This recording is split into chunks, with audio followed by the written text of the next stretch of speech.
particular, aquela frase do Freud, né, que agora aqui pelo nervosismo não me lembro exatamente aonde que está, mas que ele diz que não tinha nenhum lugar em que ele chegasse, né, como psicanalista, que um poeta não tivesse chegado antes. Né? Então, para Freud, a literatura vem antes. Né?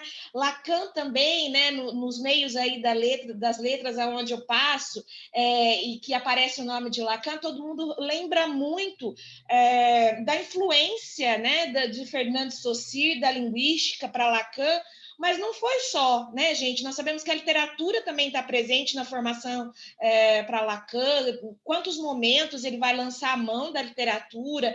Então, eu quero começar essa literanálise falando, relembrando, né, essa relação que eu acho que, antes de mais nada, é de reverência de Freud e Lacan à literatura.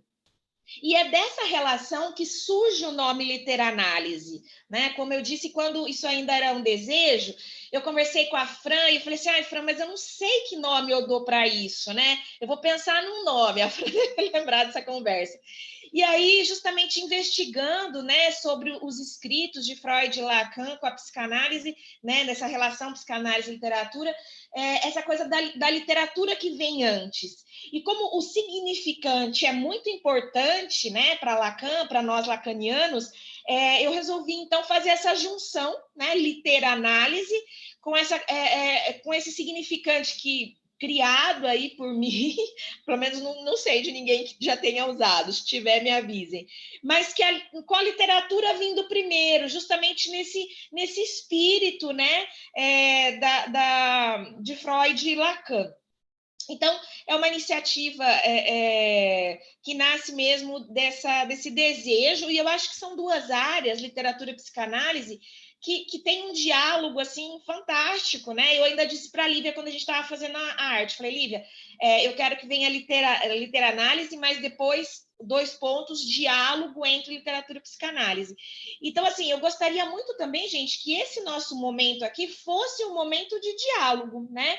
Eu vou dizer algumas coisas, apresentar algumas coisas, vou passar a palavra para a Francina, para ela também fazer a apresentação dela, mas eu gostaria muito que fosse um diálogo, então, que depois da fala da Fran, né, a gente pudesse abrir para as perguntas, para os comentários, que vocês pudessem dizer das experiências da leitura, que vocês pudessem dizer dos estudos de vocês com esse tema que a Fran vai desenvolver, que é a família inconsciente. Então, que seja um momento nosso formativo, né, com a literatura e a psicanálise, mas na base do diálogo. Eu queria, antes de apresentar a Francina, só lembrar vocês que a gente já tem um calendário do Literanálise para esse primeiro semestre. Vocês podem verificar lá na página do fórum, né? Então, hoje a gente tem a Francina com o livro 100 Anos de Solidão, do Gabriel Garcia Marques, e ela vai tratar do tema família inconsciente. Depois nós temos no dia 17 de abril o nosso colega também do fórum, Marcelo Bueno, que vai tratar de um livro Ficções, né? Na verdade, ele vai tratar de alguns contos do Ficções de Jorge Luiz Borges, vai discutir o tema Tempo e Linguagem. Depois, no dia 22 de maio, nós temos a nossa colega também, Andréia Bruneto, que vai tratar de Dostoiévski, O Eterno Marido, né, a obra literária, e o tema é O Amor e Seus Desencontros. O olho da Fran já brilhou, viu, gente? Porque ela ama esse autor, ó, já estou denunciando. No dia 19 de junho, a gente tem outra colega do nosso fórum, que é a Sloane Machado, e ela vai trabalhar uma obra do João Silvério Trevisan, que é Pai, e vai desenvolver o tema O que é um pai? Então, acho que a gente tem aí muita coisa legal para ler e para discutir nesse semestre. E eu fico muito feliz que seja uma iniciativa, assim, uma atividade caseira, vamos dizer, né? O Literanálise não seria possível se realmente não fosse o suporte, a contribuição dos colegas do nosso fórum do Campo Lacaniano do Mato Grosso do Sul. Então, eu quero agradecer a todos os colegas que vão participar, sejam na divulgação, no suporte técnico, na discussão das obras. Eu fico muito grata. E vocês podem acompanhar o calendário no Instagram do Fórum para irem lendo, né, as obras, para poderem ir se preparando para as discussões. Bom, antes de eu apresentar a Francina, eu queria falar um pouquinho do autor e da obra que a gente vai tratar hoje, tá? Rapidamente. Só para aqueles que talvez estejam participando sem ter conseguido ler, ou que não conheçam muito para poderem acompanhar. Então, a gente vai tratar de uma obra do Gabriel Garcia Marques, né? O Gabriel Garcia Marques é um escritor colombiano, uma figura muito conhecida no cenário literário. Ele foi escritor, jornalista, editor, ativista, foi político, né? Ele é um dos autores assim mais traduzidos no mundo. Ganhou o Nobel de Literatura em 1982, né? Assim, pelo conjunto da sua obra, mas sobretudo com essa obra 100 Anos de Solidão. Ele tem um estilo que vocês já devem ter ouvido falar, que é o realismo mágico ou realismo fantástico, tá? Os 100 Anos de Solidão é uma obra, assim, considera-se que depois do Dom Quixote de La Mancha, o 100 Anos de Solidão é a obra assim, da cultura hispânica mais lida no mundo. Ele foi publicado pela primeira vez em Buenos Aires, na Argentina, em 1967. E depois disso foi traduzido para várias línguas no mundo inteiro. Então, no mundo inteiro se lê 100 Anos de Solidão, do Gabriel Garcia Marques. E ele vai tratar o quê? Né? Ele vai falar de uma... A história se passa, né, numa aldeia fictícia e remota na América Latina chamada de Macondo. Vocês já devem ter ouvido falar dessa história. Então, essa pequena povoação ela foi fundada pela família Buendia e é a saga dessa família, né, e suas várias gerações, que a obra vai tratar. E uma coisa que eu gostaria de lembrar é esse estilo, então, do realismo mágico, né, do Gabriel Garcia Marques. Ele é um estilo de escrita muito propagado na América Latina, tem, inclusive, um caráter assim, de resistência política aos regimes ditatoriais da América Latina. O Gabriel Garcia Marques é o seu grande representante, né? E isso vai ter assim algumas características, né? Então esse realismo mágico ele não deve ser confundido com fantástico simplesmente, né? Ele tem essa característica de conteúdo mágico, né? De elementos mágicos, intuitivos na narrativa, o sensorial, uma realidade assim de acontecimentos fantásticos, uma narrativa cíclica. Enfim, depois eu acho que a gente pode conversar um pouco mais sobre essas características. Só queria que vocês tivessem assim um pouco mais contextualizados desse autor e dessa obra. Dito isso, gente, eu queria então apresentar a nossa convidada, que é a Francina Souza. A Fran, eu vou chamar ela de Fran, gente, porque eu não consigo chamar ela de Francina, tá? Desculpa, Fran. A Fran é psicóloga, psicanalista, trabalha, né, atua na clínica, é membro do Fórum do Campo Lacaniano, do Mato Grosso do Sul, é membro do Ágora. E a Fran, eu fico muito feliz de estar fazendo a abertura do Literanálise com a Francina, porque eu sei que a Fran é alguém muito apaixonada por literatura. Ela realmente, literatura faz parte da vida da Francina. E nós já tivemos parceria, né, Fran, em outros projetos de literatura. A Fran sempre muito disposta a contribuir, né? Então, eu queria muito agradecer, Fran, pela sua presença, pela sua disponibilidade de estar com a gente hoje nesse diálogo. E tá contigo, minha amiga. Bom, gente, boa tarde. Quando a Tiziane começou a falar, começou a cair uma chuva aqui, vocês me avisam se estão me ouvindo bem, enfim. Qualquer coisa eu coloco o fone. Estou vendo um monte de gente querida aqui. Por enquanto tá ok, Fran, eu te ouço e te vejo bem. Tá ótimo. E como a Tiziane já sinalizou, enfim, eu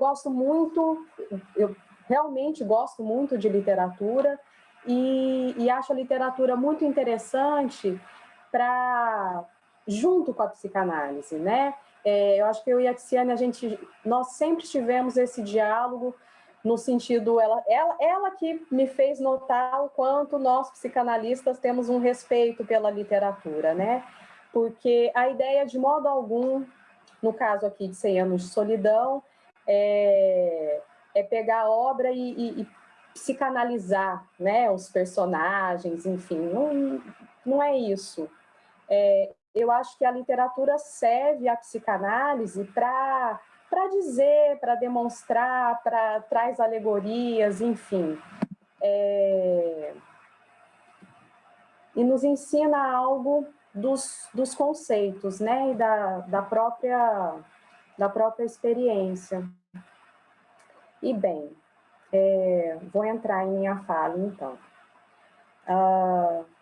Nós vamos tratar dessa obra-prima, não é? Que é 100 anos de solidão.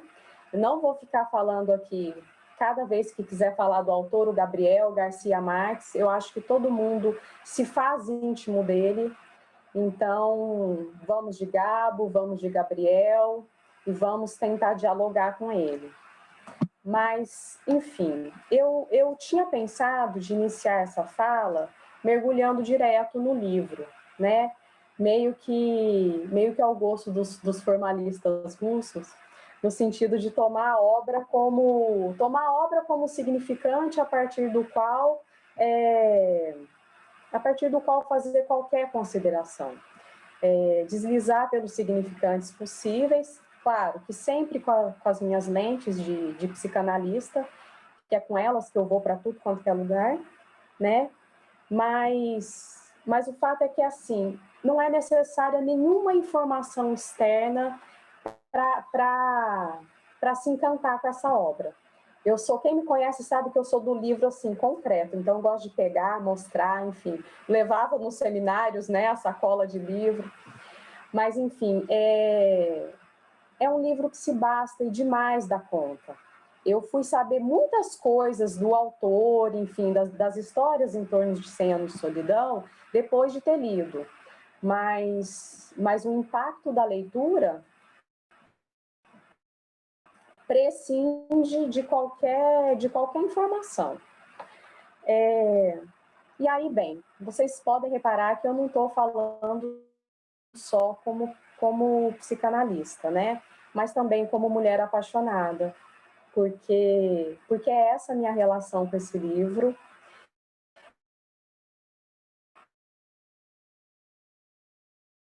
Que caiu nas minhas... tá dizendo aqui que a minha conexão tá instável. Tá tranquilo para vocês? Tá um pouco lenta a sua fala, tá aqui para mim. Como tá aí? Não, só apareceu essa mensagem, mas... Tá, se a ficar... mim travou, mas depois você voltou. Tá bem. Pode continuar, se estiver ruim, daí a gente diz para você. Tá, me avisa, porque aí eu, enfim, se tiver que mudar de aparelho, alguém está dizendo que está travando um pouco. Bom, vamos tentar continuar. Se travar, me avisem. Eu dizia que eu estou falando também como mulher apaixonada por esse livro que caiu na minha mão no momento dramático do país, né, no final de 2018, e uma amiga querida falou: Fran, você está estudando o Complexo de Édipo, precisa ler esse livro, né? E essa obra, ela me tocou profundamente, tanto que eu virei a chata do: você já leu 100 anos de solidão? Não leu 100 anos de solidão? Precisa ler. Já leu? Vamos conversar, vamos marcar um tereré. Eu ficava procurando as meninas, assim, bem chata mesmo. E eu costumo brincar que o meu amor ou a minha paixão pelo Gabriel não foi assim à primeira vista, né? Eu não sei quem aqui é da época de um comercial da Gillette ou da Presto Barba, não sei, que dizia: a primeira faz tchan, a segunda faz tchum, e tchan, tchan, tchan, tchan. Enfim, foi no meu terceiro encontro com ele que eu me apaixonei. Já tinha passado por outras obras, mas nada para mim teve o impacto de 100 anos de solidão. Eu sei que para muitos, o livro do coração, do Gabriel Garcia Marques, é O Amor nos Tempos do Cólera. E eu não sei se vocês sabem, mas esse livro, nele, O que o autor fez, o que o Gabo fez, foi contar, fazer uma transposição poética, é assim que ele diz, da história dos pais dele. É a história de amor dos pais do Gabo que ele conta no Amor dos Tempos do Cólera. E eu acho lindo isso. Bem, para outros, o livro do coração é Memória de Minhas Putas Tristes. E eu tive a sorte de ganhar o meu de uma pessoa muito querida, que veio assim, na mesma vibe. Você já leu Memórias de Minhas Putas Tristes? Tem que ler, é muito bom. E eu achei interessante que, lendo um outro conto do Gabriel, um conto que se chama O Avião da Bela Adormecida, eu descobri de onde ele tirou a ideia para o Memória de Minhas Putas Tristes, que foi de um livro de um outro Nobel da Literatura, de um romance de Yasunari Kawabata, né, que ganhou um Nobel e que é autor da Casa das Belas Adormecidas. Não sabia disso. E bem, e há quem goste muito de Crônica de uma Morte Anunciada, que é realmente fantástico e que é uma história verídica, que o Gabriel levou 30 anos para escrever, a pedido da mãe dele, para não expor os envolvidos. E é impressionante, o Gabriel ele foi jornalista também, né? Entre um milhão de coisas aí que a Tice falou. E como ele conseguia transformar uma notícia que todo mundo conhecia, né, em um fato extraordinário, com a escrita. E segundo ele, segundo o autor, em alguns momentos, eu já vi ele falando da preferência dele pelo amor nos tempos do cólera, mas antes de escrever, ele dizia muito que o livro preferido dele era O Outono do Patriarca, né, que ele escreveu logo depois de 100 Anos de Solidão, que eu acho assim, um livro fora da curva em relação à escrita dele. É belíssimo, mas é outra coisa, eu ainda nem sei o que dizer. Bom, esse homem tem uma obra vasta e bela, mas para mim nada nela, e não sei se na literatura, enfim, se compara a 100 Anos de Solidão, né? Que eu acho é um dos livros mais maravilhosos que eu já li. Quando eu terminei de ler pela primeira vez, eu particularmente acho as 2 últimas páginas impressionantes. Então eu fiquei super emocionada, e na hora que o livro, a Sloane Machado escreveu que ele esfarela nas mãos. Eu achei isso bem interessante. Eu acho que para ele não esfarelar de todo, eu voltei no início do livro para olhar as marcações, e quando eu vi, eu estava lendo de novo. Talvez para manter ele ali.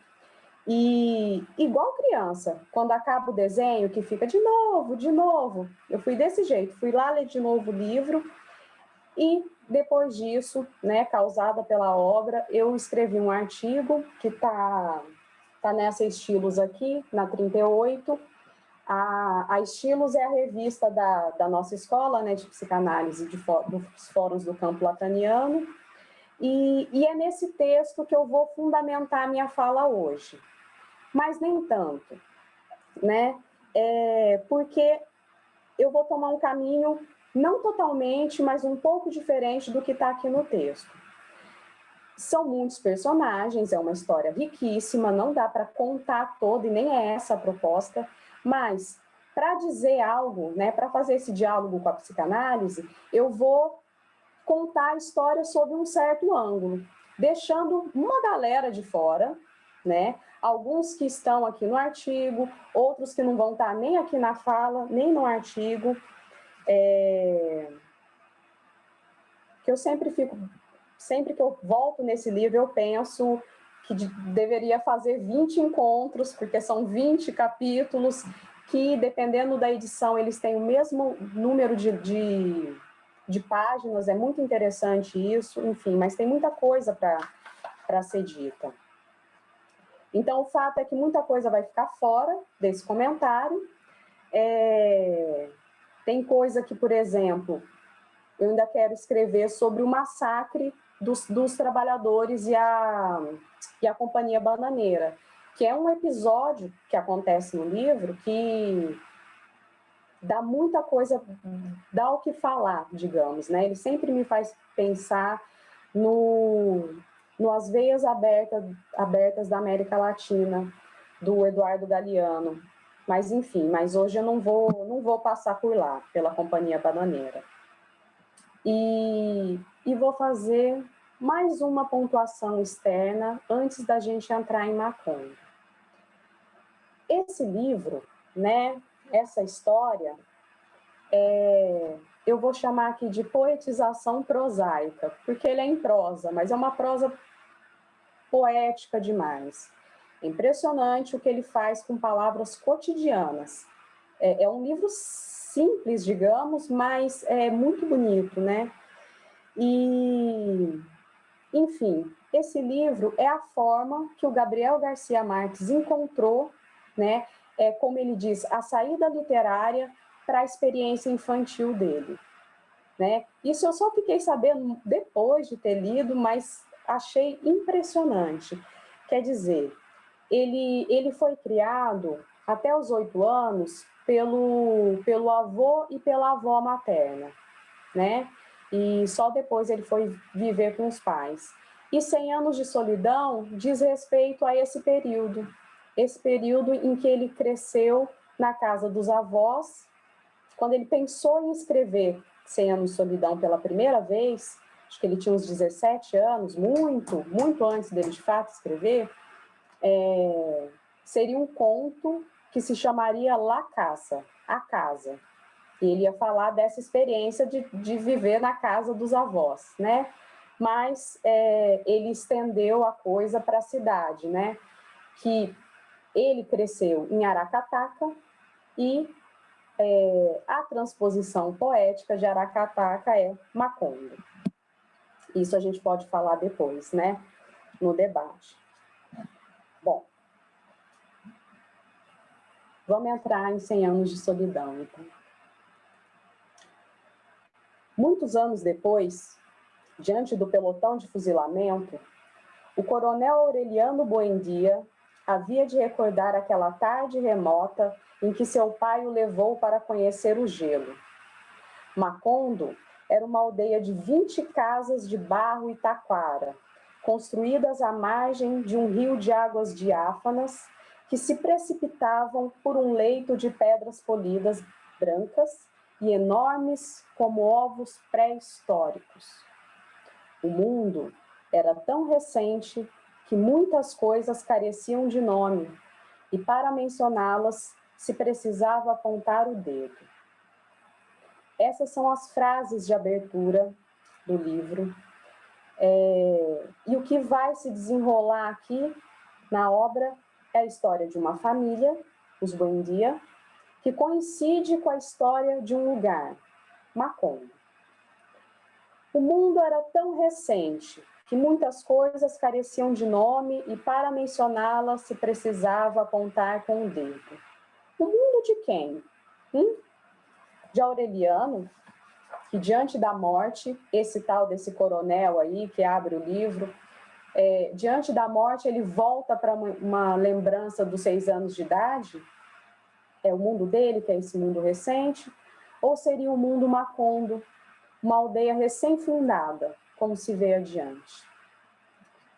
Ou um mundo tão recente anunciado seria a própria obra, essa história que encerra todo um universo, todo um mundo que se inicia a cada vez que alguém decide abrir esse livro, que é luminoso em seu princípio, cheio de meios-dias ardentes, e que, na medida que vai chegando ao fim, vai se estreitando, ficando lúgubre, cinza, chuvoso, decadente, e que vai desmoronando diante dos olhos do leitor.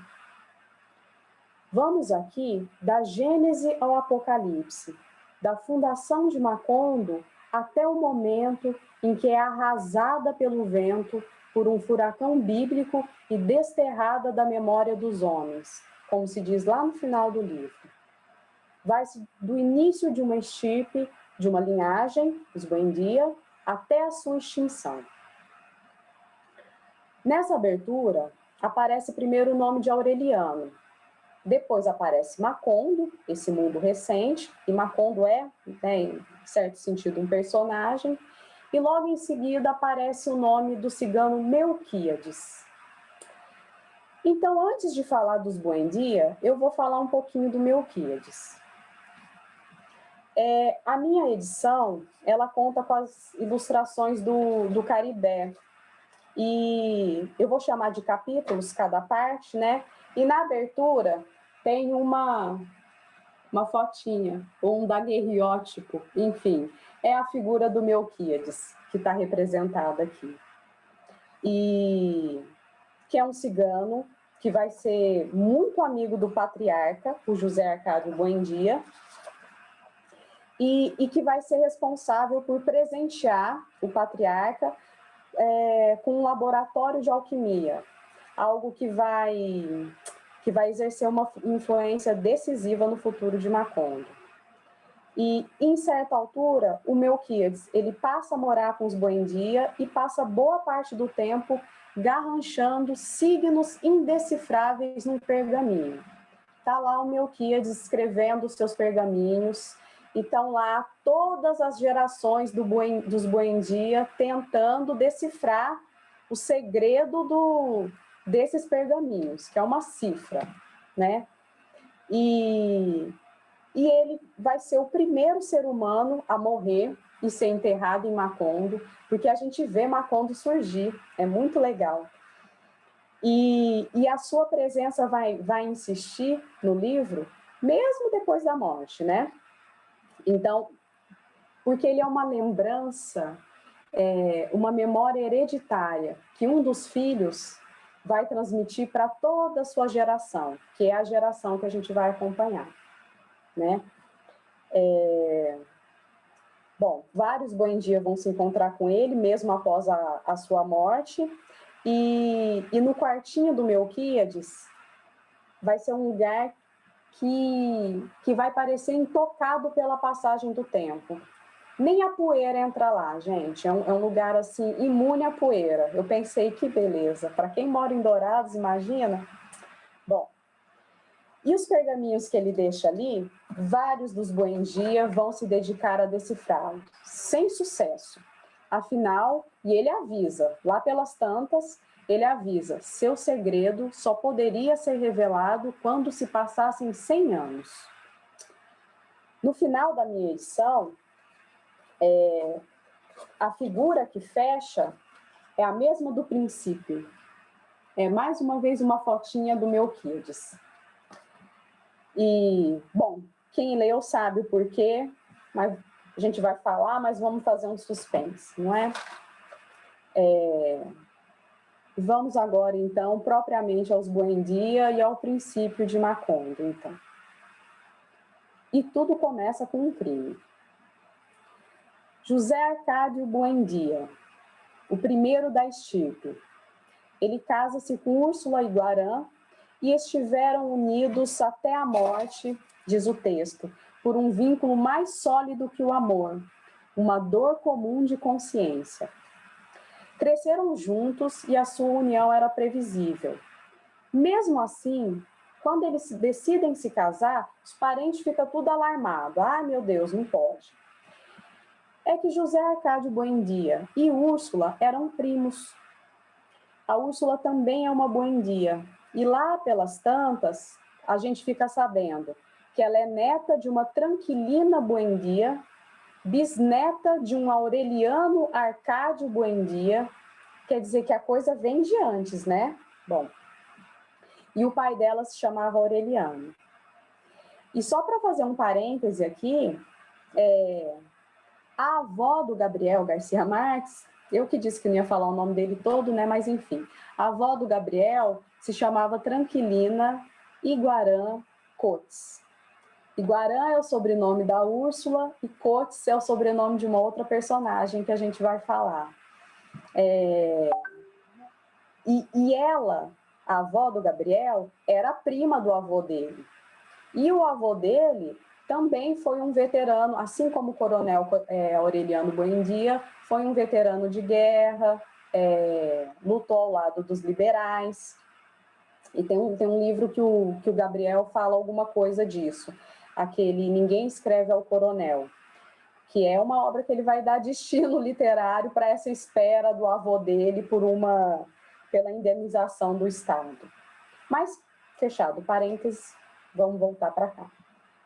Enfim, pairava sobre o casal, José Arcádio Buendia e Úrsula, o temor de que a união de parentes de sangue pudesse engendrar em algum tipo de desgraça encarnada em seus descendentes, que pudessem engendrar um animal mitológico, um bebê com rabo de porco, ou, quem sabe, iguanas. Bom, então tinha essa história, né, de que casar duas famílias, eles iam se casando, se entrecruzando, como está no texto, e que uma hora isso ia dar em alguma coisa fora do comum, um bebê com rabo de porco. E diz que já tinha acontecido com o primo da Úrsula, que era Buendia também, enfim. Mas eles se casam, mesmo assim, né? Só que a Úrsula, apavorada com essa história, e vejam, a Úrsula, que é a personagem que vai ficar viva por mais tempo, todos os filhos dela que vão nascer, a primeira coisa que ela faz é olhar o corpinho para ver se está tudo certo, se não tem nenhum rabo de porco. E cada vez que os parentes fazem alguma loucura, ela compara aquilo, ela sempre diz assim, nossa, olha aí, é como se fosse o rabo de porco. Essa história acompanha a família, esse discurso, enfim. Bom, eles se casam e ela, mesmo assim, ela não quer consumar o matrimônio, digamos. A mãe dela faz um cinto de castidade com lona, enfim, e ela começa a usar o tal do cinto de castidade. Claro que isso não vai dar em boa coisa, né? Um homem tira sarro do José Arcádio Buendia e ele, em nome da honra, mata o homem, Prudêncio Aguilar. E só assim a Úrsula, é só aí que a Úrsula vai consentir em ter relações com ele. Só que aí, bem, um ponto aqui. O temor dos familiares e de Úrsula quanto à sua união com Buendia, seu parente, nos orienta no sentido de que, intrínseco ao discurso da obra, subsiste a lei não escrita, mas que, no entanto, está no fundamento de nossa civilização, a proibição do incesto. E a teorização, quer dizer, em toda a cultura vai ter ao menos um que é interdito, digamos, né, com quem não se pode ter relação. E a teorização de Freud em torno da civilização e da constituição do sujeito passa por aí, né, na figura dos mitos do assassinato do pai da Horda Primeva, que está em Totem e Tabu, e o mito de Édipo Rei de Sófocles, né? E sobre o Édipo, num texto de 1907, O Esclarecimento Sexual das Crianças, Freud nos conta que bem antes, estou citando Freud, bem antes da puberdade, a criança é uma criatura amorosa completa, capaz da maioria das atividades psíquicas da vida amorosa, ternura, dedicação, ciúme. E o seu primeiro alvo de amor são mãe e pai, né? E o modo como cada um vive o fracasso desse amor, dessa tentativa de completar, de fazer um com o outro parental, isso vai marcar toda uma vida. Lacan afirma que não há relação sexual salvo entre gerações vizinhas. E ao longo da obra, ao longo de 100 anos de solidão, perambulando pelos cômodos da casa dos Buendia, da grande casa dos Buendia, é possível perceber os desejos incestuosos diluídos no ar e, por vezes, materializados na cama. O livro transmite a ideia de que a endogamia flerta com a morte, com a extinção. Não é à toa que a família Buendia ela vai se estreitando até se extinguir, depois de muito se perseguir pelos labirintos mais intrincados do sangue, que é assim que está escrito na última página. A passagem pelo complexo de Édipo, Freud nos ensina, implica justamente que o sujeito abra mão do objeto proibido, né, pai, mãe, e oriente seu desejo para outro. No entanto, nisso de orientar-se para fora da esfera familiar, em busca do amor, do objeto perdido, o sujeito termina por encontrar no outro a si mesmo ou os traços daqueles que ocuparam para ele o lugar do grande outro. E minha referência aqui é Freud na introdução do narcisismo. E há um gozo implícito nisso. Segundo a Sônia Alberti, goza-se um antigo gozo na repetição da fantasia edípica que sustenta o sujeito como desejante, o que faz sintoma. Bom, via identificação, que é a mais antiga manifestação de uma ligação afetiva a uma outra pessoa, né? Como Freud diz na Psicologia das Massas e Análise do Eu. Ou seja, pela identificação ou pela escolha de objeto, os traços, ou melhor dizendo, os significantes relativos aos nossos ancestrais, eles vão sendo transmitidos de geração em geração, encobrindo o impossível da relação sexual, e não à toa, histórias e destinos se reproduzem. Mas voltemos à obra. José Arcádio Buendia, ele decide deixar o povoado porque eles não se aguentam de culpa pela morte do Prudêncio Aguilar ou pela relação deles, não sei, enfim. Mas o fantasma do Prudêncio Aguilar fica atormentando o casal, e aí ele convence outros jovens casais a ir com ele e empreendem uma verdadeira travessia, uma viagem absurda de quase 2 anos em busca da terra que ninguém lhes havia prometido. Tem uma referência aqui com o Êxodo, enfim, o José Arcádio Buendia é meio Moisés.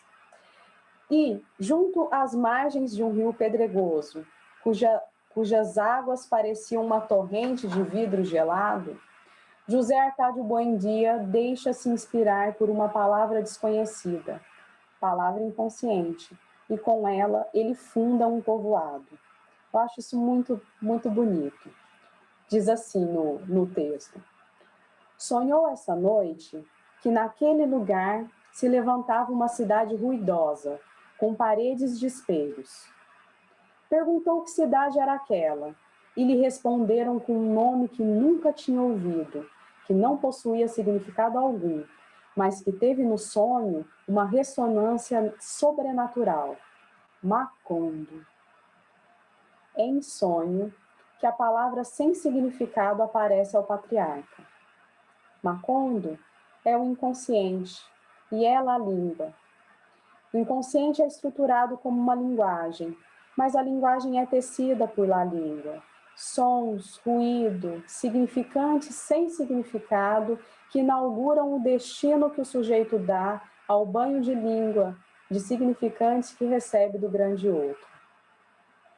Macondo é palco, cenário, espaço no qual gerações coexistem no mesmo instante. Isso está no livro. E eu digo, né? Coexistem no mesmo instante através dos significantes, dos ditos, não ditos, transmitidos de pais para filhos. Pois em 100 anos de solidão, o que se repete não são apenas os nomes dos personagens, né? O que causa embaraço em muitos leitores. Tem muita gente que eu já ouvi que larga a mão, fala, que saco, não dou conta. Mas junto com isso, junto com os nomes, se repetem os sentidos ligados aos nomes repetidos. Vejam o peso, né? O nome já vem carregado de uma série de atribuições. que o sujeito vai se posicionar ou não, né, diante daquilo. Citando Luiz Scovitch, está posto que o inconsciente é a língua e que ser falante é coabitação com a língua. Deduzimos que ser falante e inconsciente são indissociáveis, diz o Scovitch no Marcas de uma Psicanálise. E bem, quanto à repetição, que está absurdamente presente nesse livro, dá para ficar brincando com as coisas que se repetem, e lembrando que a repetição é um dos conceitos fundamentais da psicanálise, eu diria, com a Colette Soler, no livro A Repetição na Experiência Psicanalítica, que um de seus nomes, né, da repetição é encontro falho. Fruto de um trauma, o da entrada do sujeito na linguagem, a repetição advém justamente daquilo que não entra, mas insiste. Futuro de uma ilusão, a de completude perdida, nunca teve essa completude, gente. Por isso eu digo que é o futuro de uma ilusão.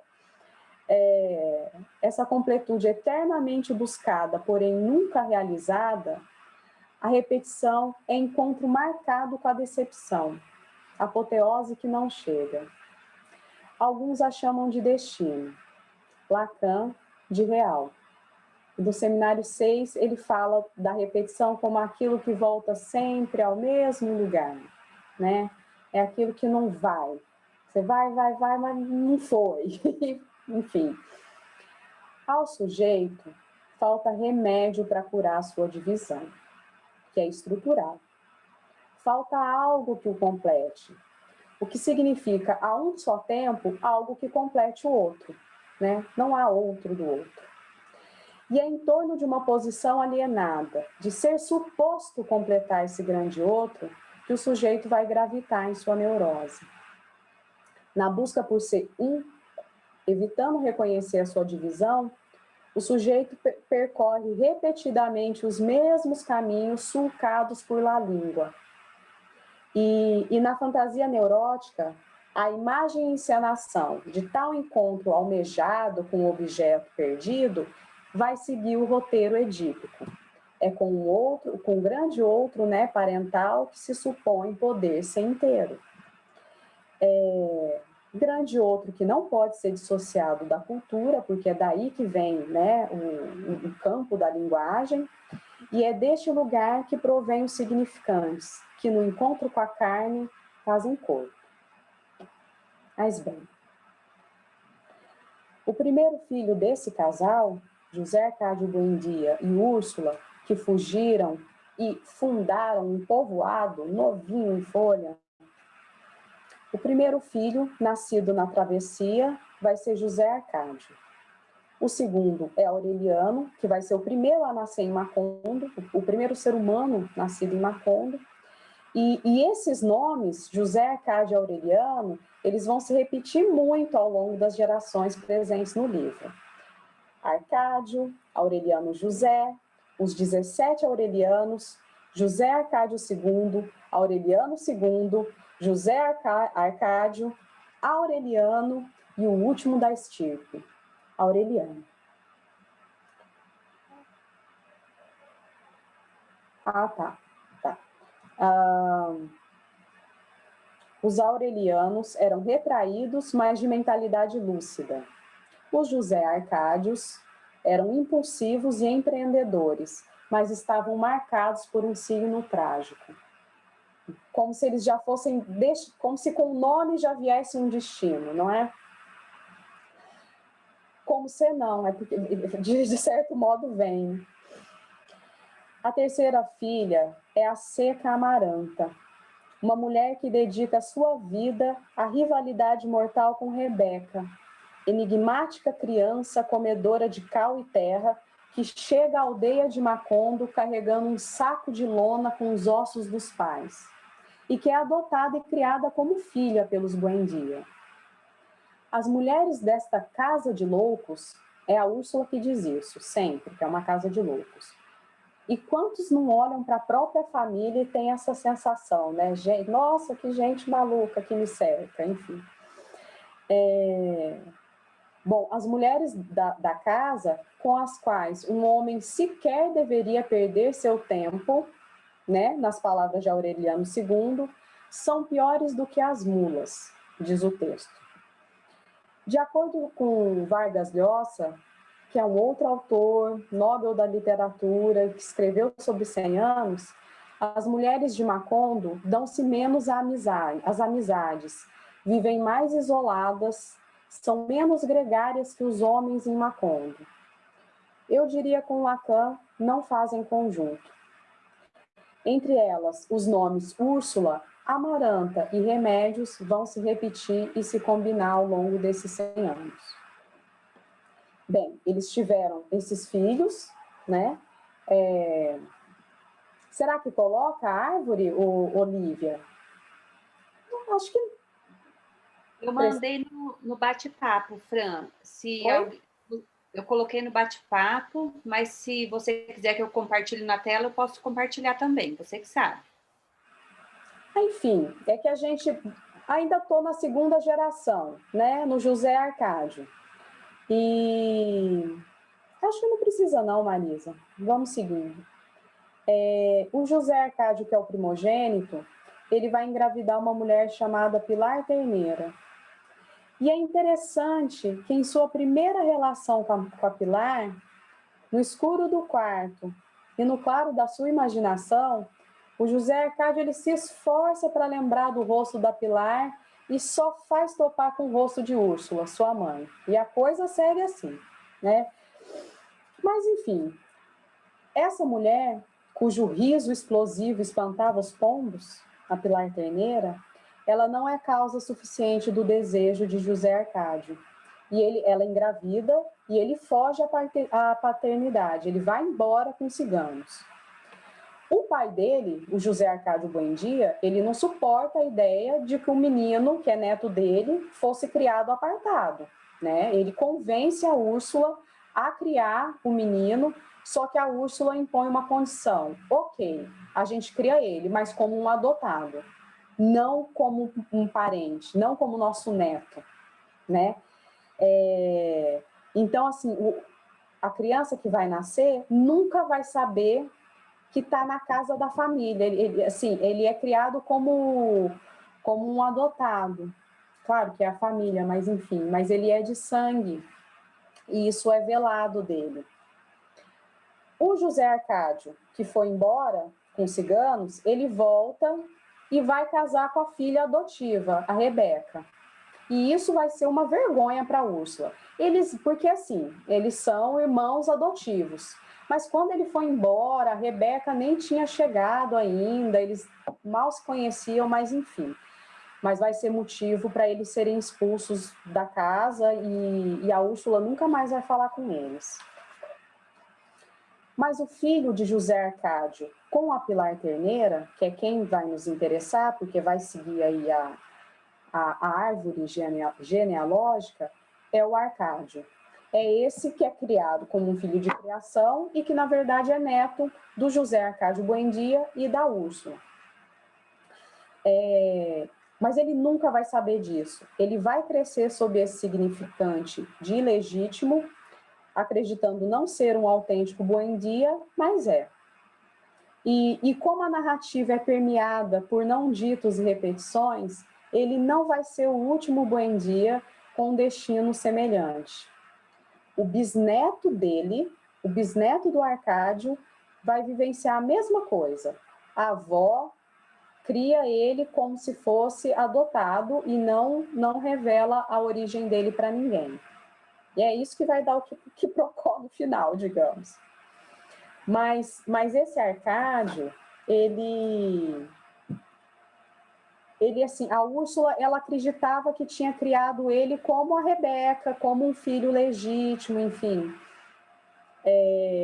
Só que entre as intenções, né, de uma mãe e aquilo que a criança de fato vai apreender, digamos, tem uma grande distância, né? Na verdade, o Arcádio foi um menino sem lugar, né? E, diz o texto, ele foi um menino solitário e assustado. Solitário e assustado, em meio àquela casa que não tinha um olhar para ele. Ele aprendeu a ler com o Aureliano, mas diz que o Aureliano teria feito isso, fez com ele assim, como teria feito com qualquer um. A Úrsula estava sempre trabalhando, o José Arcádio Buendia nos seus delírios, enfim, dá a entender aqui que ele, diz assim o texto, ele sofria com seus sapatos grandes demais, com as suas calças remendadas, com as suas nádegas de mulher, e a única pessoa que se ocupou dele foi o Melquíades, a única pessoa que deu, assim, algum, digamos, algum lugar. E talvez não seja... Bom, não vou... Daqui a pouco eu começo a dizer coisas que eu quero falar lá na frente. Arcádio, depois de crescido, esse menino, filho da Pilar Terneira, foi criado pelos avós, e ele cresce, e um belo dia está lá vendo a Pilar Terneira, que é mãe dele, mas ele não sabe, e ele fica aturdido diante daquela mulher que ele ignora ser sua verdadeira mãe. Desejou a mãe, sem saber que se tratava dela, acreditando a uma mulher qualquer.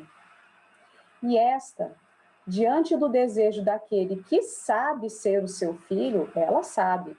Ela lhe diz, quase jocasta, não posso. Você não imagina como eu gostaria de lhe dar prazer, mas Deus é testemunha de que não posso. Bem, diante da inquebrantável obstinação do filho, refeita do nojo que lhe inspirava o seu miserável destino, Pilar Terneira marca um encontro com ele, com Arcádio, e envia uma outra mulher no seu lugar, Santa Sofia de la Piedade. E ele vai ficar com essa mulher, designada pela mãe, pelo resto de sua curta vida, né? Ele une-se à la Piedade, a piedade. Uma mulher que, diz o texto, tinha a rara virtude de não existir por completo, a não ser no momento oportuno. Bem, a mulher não existe, né? Diz Lacan, achei bem propício.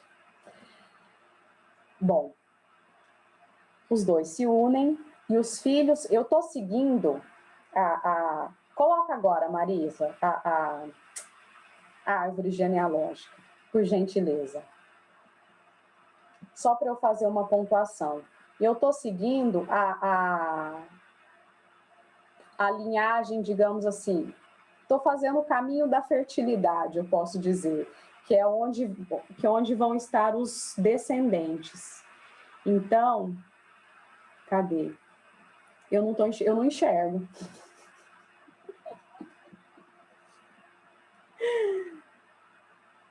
Aqui, a Pilar Terneira, bem, aqui, Arcádio, Santa Sofia de la Piedade, e eles vão ter 3 filhos, Remédios, a Bela, Aureliano II e José Arcádio II, né, que são gêmeos. Pode tirar. Esse negócio está mais me confundindo que ajudando. Bom,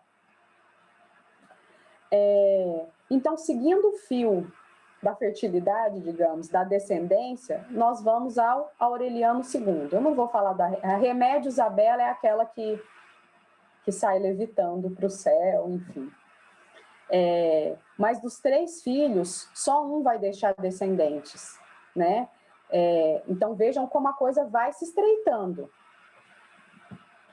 Então, bom, vamos ao Aureliano II.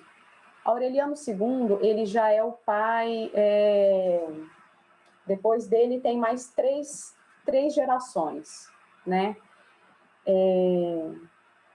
Ele tem um irmão gêmeo, e ele brincou tanto de espelho com esse irmão gêmeo, o José Arcádio, que de acordo com a avó, de acordo com a Úrsula, que vive o suficiente para fazer uma análise de quase todos os personagens, enfim, a Úrsula não deixa de desconfiar que numa dessas brincadeiras, eles mesmos podem ter se confundido e trocado de identidade, embaralhados desde a infância. De personalidades diferentes, né? Aí o Aureliano fica grandão como os José Arcádios, e o José Arcádio tem um tipo assim mais aureliano. Eles misturam um pouco as características, mas ambos compartilham o ar solitário da família, né? A solidão é algo que vem marcando todas as gerações, ao menos esse dizer, de que eles se reconheciam, tipo, aparecem uns filhos do Aureliano que ele tem na guerra, e só pelo olhar solitário se sabe, não, é filho do Aureliano. E em certa altura, o Aureliano II, eu acho ele um personagem figuríssimo. Em certa altura, ele começa a se deitar com a mesma mulher que o seu irmão gêmeo tá pegando. Porque assim, eles são idênticos até um determinado momento, depois eles ficam diferentes, depois voltam a ficar idênticos de novo. E parece que são enterrados trocados, né? Fica sempre essa confusão dos espelhos aí. Mas, bom, adolescentes, eles eram idênticos, começam a dormir com a mesma mulher, e só o Aureliano sabe, né? Que está ali enganando ela, fingindo que é o irmão. E essa mulher fica agradecida a Deus pela fortuna, diz o texto, de ter um homem que fazia o amor como se fossem dois. E nessa história, o José Arcádio II fica para trás, porque ele nem achava essa mulher grande coisa, ele nem entende a paixão do irmão, e o Aureliano II, apaixonado, vai passar o resto da vida ao lado dessa mulher, Petra Cotes. Bom, a Petra chegou a Macondo ao lado de um marido ocasional. Mulher livre, pobre, pouco afeita a convencionalismos. No texto, diz que era uma mulata limpa e jovem, com os olhos amarelos e amendoados, que lhe davam ao rosto a ferocidade de uma pantera, mas tinha um coração generoso e uma magnífica vocação para o amor. Amor que tinha a virtude de exasperar a natureza. Porque o Aureliano II, ele descobre que bastava pegar a Petra e passear com ela perto dos animais dele, os animais marcados com o ferro dele, para os animais começarem a procriar enlouquecidamente. Eles sucumbiam à peste irremediável da proliferação. E ao conhecê-la, ao conhecer Petra Cotes, o Aureliano só pensava em encontrar um ofício que lhe permitisse sustentar uma casa para ela, morrer com ela, sobre ela e debaixo dela, numa noite de exaltação febril. Desejo que teria sido facilmente realizado, mas os homens têm lá suas complicações, não é mesmo? Primeiro, vamos lembrar o sobrenome, né? Buendia. É o sobrenome fundador daquele lugar. Uma família tradicional. Tão tradicional, voltando lá na Rebeca e no José Arcádio, lá da segunda geração, né? Tão tradicional que, diante da vergonha de ver seus filhos se casando, mesmo que não fossem irmãos de sangue e não tivessem convivido até a idade adulta, afinal, a Rebeca ela chegou ao povoado depois que o José Arcádio tinha ido, né, como eu falei. Mesmo assim, talvez por uma questão de aparências, a Úrsula nunca mais volta a falar com o casal, né? E é uma família, há vários momentos que mostram, que tem essas marcações, né, de que é uma família ali, claro que eles vão ficando decadentes depois, mas é um nome importante. E o Aureliano II, ele pensa em sustentar uma casa para Petra Cotes, consegue, e ela passa a ser designada como a sua concubina. Em momento algum, isso nem entra em questão um outro arranjo, digamos. essa mulher, negra, pobre, de maridos ocasionais, ela não engravida do Aureliano, mas da união deles resulta essa proliferação sobrenatural dos animais. E eles ficam ricos. O Aureliano chega ao absurdo assim de empapelar a casa dos Buendia com notas de dinheiro. Mas parece que falta algo para que Petra ocupasse o lugar de esposa legítima de Aureliano. Tipo de homem que escolhe separar do lugar oficial do amor a chama ardente de seu desejo. Ele casa-se com Fernanda del Carpio, a fascinante e fria donzela de terras distantes, que fora criada e educada para ser rainha. Ela se acredita uma rainha, né? E ele vai aos confins do mundo atrás dessa mulher, que é a mais bonita que ele tinha visto. Ele fica doido por ela. A Petra percebe, tipo, ela releva, né? E se casa com ela, e com o casamento, o que ele encontra diz aqui, quase ao mesmo tempo, o princípio e o fim da felicidade. E nos seus olhos de animal assustado, que é como o autor descreve a Fernanda, o que ele encontra é um profundo sentimento de desolação.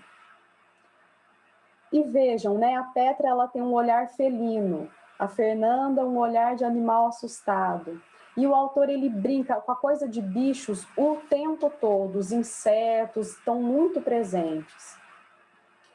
E é curioso, né, acho que chama a atenção os psicanalistas, enfim, é curioso que seja justamente o homem expansivo, farrista e obsceno quem traga para o seio da família a rigidez encarnada por Fernanda. A casa que sempre estiver aberta, iluminada, receptiva, é um lugar por onde passa um monte de hóspedes, enfim. Essa casa, ela se fecha e ela vai se tornando, apesar da resistência da centenária Úrsula, um lugar escuro, lúgubre, sombrio, sob o reinado de Fernanda del Carpio. Ela é uma personagem que me fez pensar muito na coisa da angústia, como pensar angústia e desejo como faces assim da mesma moeda, porque tem uma passagem, deixa eu achar aqui rapidinho, em que que é muito interessante. É uma mulher que ela vai se fechando e ela tem mesmo uma coisa que vem do pai de se enterrar viva. Isso é algo que aparece também em outras mulheres aqui na obra, depois eu falo disso. Mas, veja só, ela é alguém que pensava que as portas tinham sido inventadas para serem fechadas. Uma casa toda fechada. E aí, quando tem um enterro passando, ela não se aguenta e vai lá na janela e abre assim uma frestinha para olhar lá para fora. E ela fica, olha, e embora o que visse então pela janela entreaberta a deixasse em tal estado de angústia, só de olhar um pouquinho para fora, ela já fica tão angustiada que durante muito tempo ela ficou arrependida de sua debilidade. É uma personagem que, como que eu posso dizer? Ela apaga qualquer possibilidade de desejo, assim, ela espanta. E bem, voltando aqui, a Petra, que é a outra, que é a concubina, ela parece consentir com seu lugar no desejo desse homem, Aureliano II, que é alguém assim, que faz pensar demais em Freud, nos textos dele sobre a escolha amorosa, mas sobretudo aqueles sobre a tendência universal à depreciação na esfera do amor. Porque o Aureliano II parece encontrar um certo equilíbrio entre amor e desejo, mantendo essa mulher, a Petra, como concubina e não como a esposa oficial. Ele e ela fazem as maiores farras e é muito engraçado porque a cidade toda sabe. E um dia a esposa dele, querendo fazer ele passar vergonha e ver se ele volta para casa, ela manda todos os baús dele, tipo meio-dia, que é para todo mundo ver. E ela pensa, ele vai ficar com tanta vergonha que ele vai voltar. E quando ele recebe, ele fica tão feliz, ele pensa, gente, olha como essa mulher facilitou minha vida, que ele dá uma festa de 3 dias e continua lá com a concubina. Bom, a Petra, quando ele se casa, né? Diz o texto, sem perder por um só instante o seu magnífico domínio de fé em repouso, ela não se abala com esse casamento e em um momento ela diz, né, um pouco triunfante, a única vela que o fará vir estará sempre acesa. Triunfante não, ela diz com tranquilidade, digamos. Será ao lado de Petra, que é preta, né? Tem isso. E tem no amor nos tempos do cólera, tem algo assim análogo, que é o personagem, um dos principais, né? O Juvenal Urbino, ele é casado com a Fermina Daza, e tem um momento, e são apaixonados e tal, mas tem um momento que ele arruma uma, eu não me lembro como ela é descrita no texto, se é uma negra, se eles dizem mulata, enfim. Mas que ele sente tanto desejo por ela, mas aí é uma coisa bem separada mesmo, né? Ele tem essa mulher que ele sente desejo e volta para casa para a esposa. E tem outros personagens e outras obras do Gabriel que me parece que transitam assim nesse universo, posso assim dizer. Mas, enfim, vai ser ao lado da Petra, num amor, é como está descrito aqui, né? Que vai se modificando e se renovando com o passar do tempo, que Aureliano II experimenta.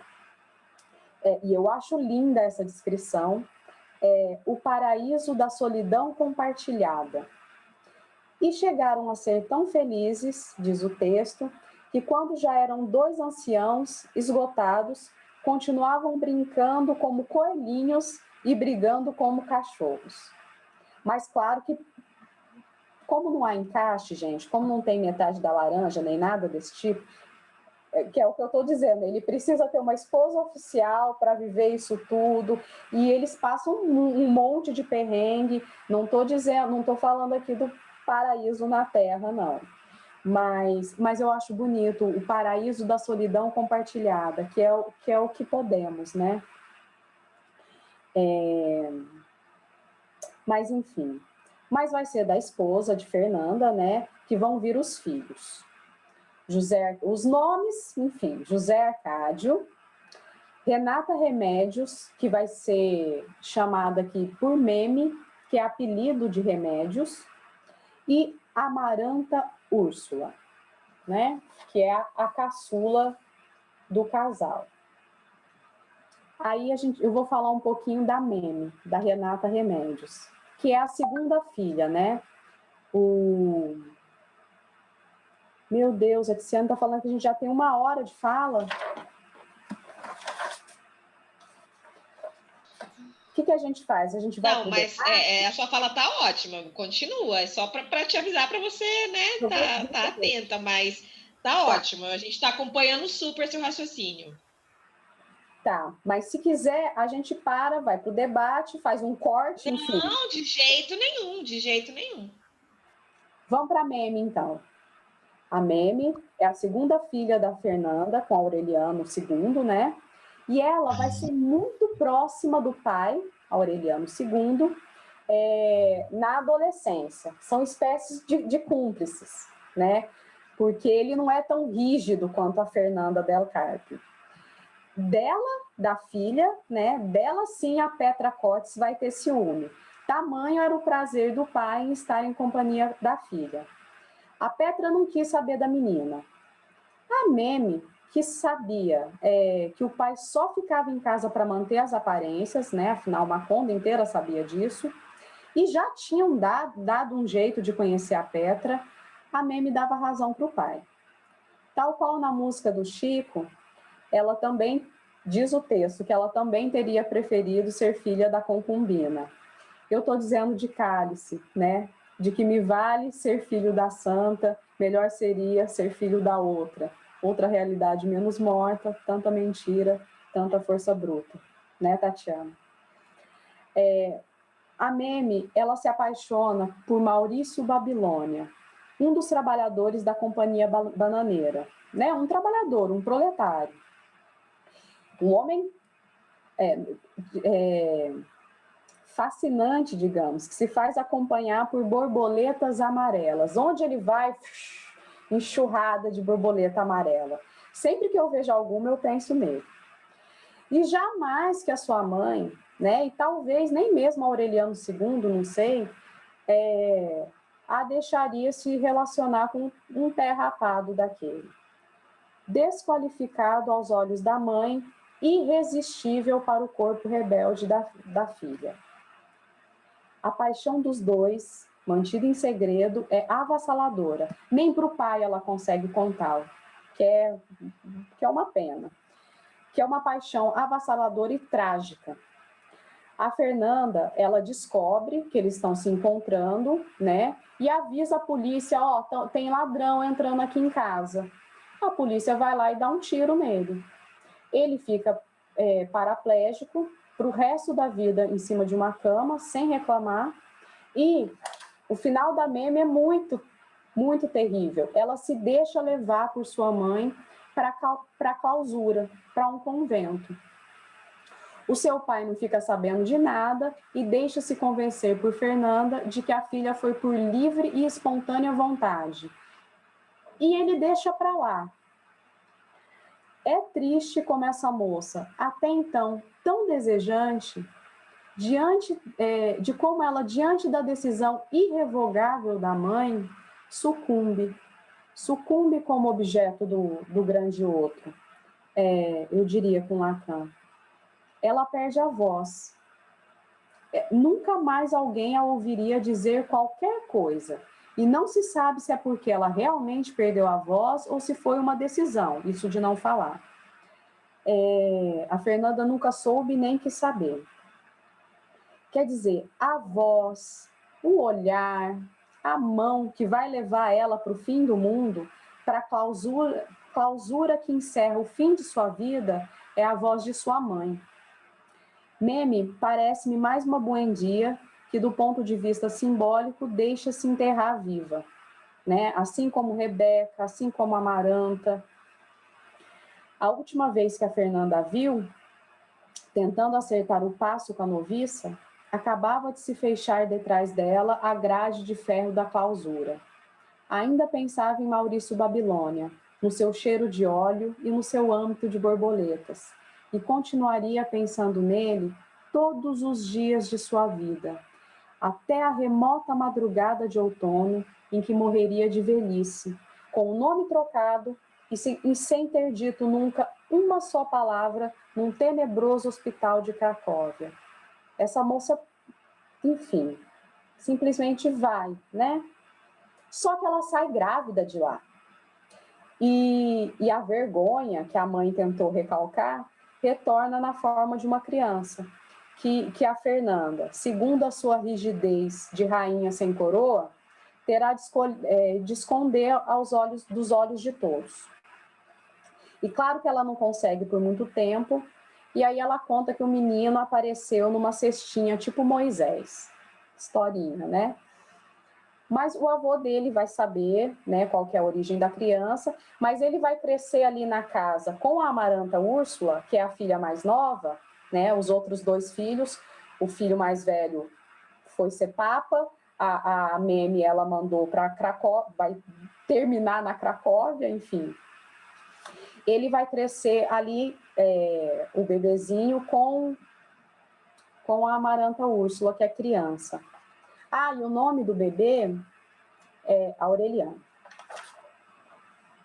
E Aureliano e Amaranta Úrsula,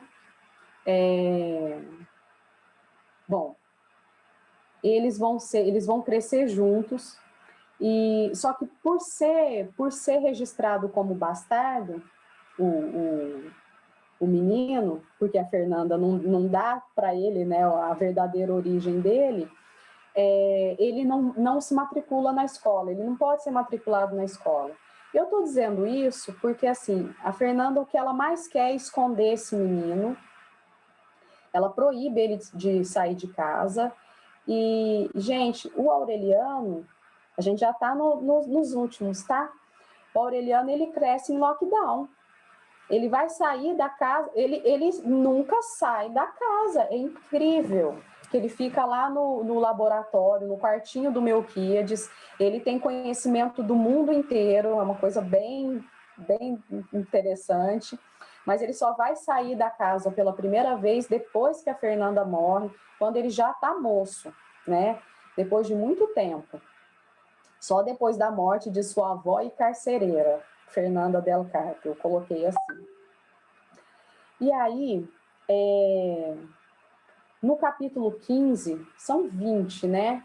No capítulo 15, a gente já está indo para o final, ele começa assim: os acontecimentos que haveriam de dar o golpe de morte em Macondo começam a se vislumbrar quando trouxeram para casa o filho de Meme Buendia.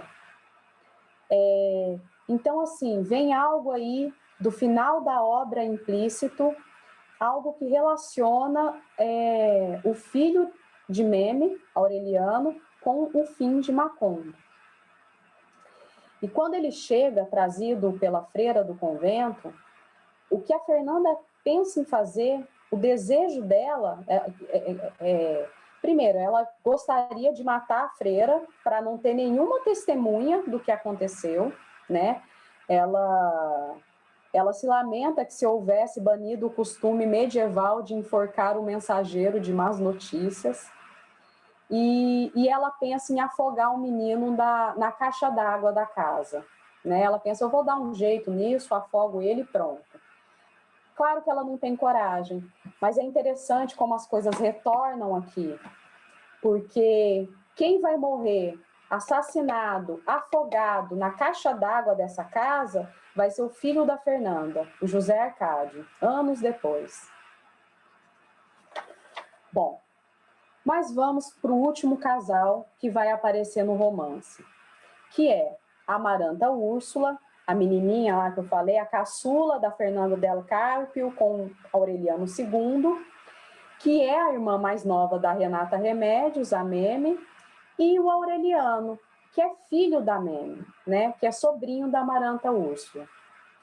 Bom, na infância, Aureliano foi companheiro de brincadeiras de Amaranta Úrsula, e quando adultos, reconhecem a verdade de que tinham sido felizes juntos desde que tinham memória. Bom, esse vai ser o casal Buendia, que após gerações perseguindo-se pelos labirintos mais intrincados do sangue, realiza o destino solitário da família, após 100 anos de repetição, encoberta por significantes que insistem no sentido de burlar a interdição relativa ao incesto. Amaranta Úrsula e Aureliano vivem uma paixão intensa, avassaladora, insensata, que se converte em um universo vazio, diz o texto, onde a única realidade cotidiana e eterna era o amor. Sua união faz tremer na cova os ossos da mãe de Amaranta Úrsula, avó de Aureliano. E juntos, o casal finalmente engendra o animal mitológico que haveria de colocar fim à estirpe. O bebê com um rabo de porco, né? O bebê que se chama Aureliano, é o último Buendia, ele nasce com um rabo de porco e termina morto, comido pelas formigas, né? Bom, e após o parto, a mãe se esvai em sangue até a morte, a Amaranta Úrsula. Ela não sobrevive e vendo que ela morreu, o Aureliano fica desesperado, transtornado, tanto que ele esquece do bebê, e o bebê é carregado pelas formigas, e ele se perde no desespero. E ele só vai se encontrar quando se encontra com os pergaminhos de Melquíades. E é aí que o bicho pega. Enfim, eu estou terminando. A travessia por 100 anos de solidão implica, na minha opinião, né, ao final da obra, uma subversão. Há uma subversão na narrativa que provoca uma mudança de posição daquele que lê. O efeito é catártico. Ao final do livro, a partir de um giro belíssimo dado pelo autor, desvela-se o fato de que a história está dentro da história. Isso a gente fica sabendo ali, nas 2 últimas páginas. E é muito bonito, porque é um negócio que traga a gente. Enfim, o que até ali foi contado por um narrador que parecia estar fora da obra, né, como um deus, um narrador onisciente, foi escrito por um personagem familiar, que se converte então em narrador. Quiçá autor, Melquíades. Melquíades é quem escreveu a história que está sendo contada, que está escrita de forma cifrada nos seus pergaminhos, igual ao inconsciente, que é um enigma para o sujeito que o habita. Um enigma porque não dá para o sujeito uma resposta, né? O sujeito pergunta, o que queres? Quem eu sou? E não há resposta. Ao longo da narrativa, das sucessivas gerações, há sempre um buendia empenhado em decifrar tais pergaminhos. E quando o último deles a caminhar sobre a face da terra consegue, ele vê-se diante da história da família, escrita por Melquíades, inclusive nos detalhes mais triviais, com 100 anos de antecipação, de modo que todos coexistiram no mesmo instante. Nos pergaminhos de Melquíades estava escrito o seu destino, diz aqui no texto. E, a despeito das sucessivas tentativas dos membros da família de decifrar tais pergaminhos, o cigano ele é profético, ele já havia dito, ninguém deve conhecer a sua mensagem enquanto não se passarem 100 anos, né? E ao final da obra, o leitor ele se coincide com Aureliano lendo a sua própria história. De repente a gente está lá com ele, lendo a história dele, que até então permanecera cifrada. E não é à toa que após a chegada de Aureliano em Macondo, algo muda na temporalidade, tem uma aceleração quando ele chega e tem o massacre dos trabalhadores, né? E eu diria que é ele próprio lendo em parte conhecida e em parte desconhecida história. É como se Aureliano estivesse lendo as cadeias significantes que formam e comandam seu inconsciente, a história épica de gerações na qual ele se inscreve. Vargas Llosa, voltando no Vargas Llosa, né, ele escreveu um livro que foi a tese de doutorado dele, que se chama História de um Deicídio, que é justamente por conta disso que acontece aqui em 100 Anos de Solidão, né? De repente, o narrador que era Deus não é mais, ele está dentro da obra. E aí eu vou citar o Vargas Llosa. O que Melquíades escreveu dentro da história que conta 100 Anos de Solidão é 100 Anos de Solidão. Melquíades é o narrador. E, ao final, sabemos que o narrador era a peça integrante da realidade fictícia, ou seja, alguém que vai desaparecer com Macondo, que vai ser destruído junto com o narrado. No instante que o narrador e o narrado coincidem, ambos desaparecem. E bem, os buendias terminam por extinguir-se no momento em que Macondo é arrasada pelo vento e desterrada da memória dos homens. Momento em que Aureliano termina de ler a sua história. O ser falante é, por definição, solitário. Solitário em sua incompletude, pois não há, de fato, um objeto que o complete.